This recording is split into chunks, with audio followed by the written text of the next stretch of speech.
قاشان عبد الكريم قوتشي وكمقن عيارتنا عياره تجيب ترسق عيارها داوضي القلبته كلنا والنتيجة عيارته قلبته سعته وقول الله أنا عيارته يكون بلا وانتي قدر لبا دقيقات توبرت شماله وتوبرها كوحدة بوليسكا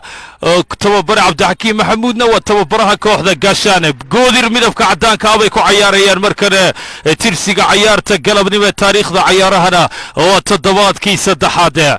قاشان يا قودر عيارتيga kooxda goodirna midabka cadaanka ay ku ciyaarayaan labadan kooxood maanta ciyaartani dhowr meelood bay iska matalaysaa labadii kabtan ee koowaad waa ka maqan yihiin kulankan ciyaarta Samtel iyo Telesom Bamaliyada dhabarka ugu kala qororo ciyaartani waa adag tahay goodir iyo gaashaan bay ku kala ciyaarayaan markana ciyaarta 6 dhibcood iyo 6 dhibcood bay haystaan oo ciyaartani isku eekaanshaheeda galabta daawadayaal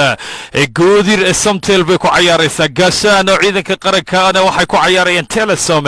ciyaarta galabta 6 dhibcood iyo 6 dhibcood bay fadhiyaan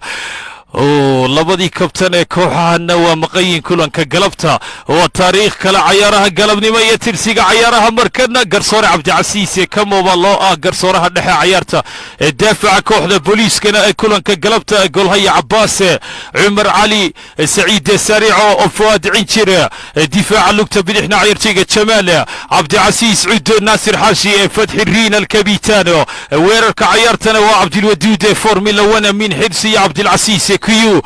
قودر بوليسي عيارته كوحدة قاسان دافع وإدريس عبد الرحمن محمد دوح ورسم بدأ دفاع لقطة بدها عيارته ورسم عيارتي خالد توريو عبد الغني حسين تشينا عبد الله كارلوس زكريا ديو ويرك عيارته قاسان وسيسي عيارتي كو عياري مركن ياسين عداني ومركن دين علاق بهلين كوحدة قودر بوليسيا قودر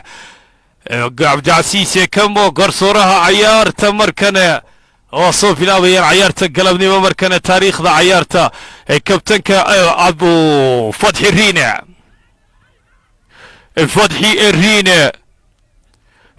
Riin ciyaarta markana waa ka maqan yahay daawadayaal haatan ciyaarta galabta tirsiga ciyaartayga fursada markana siisay ciyaartayga kubad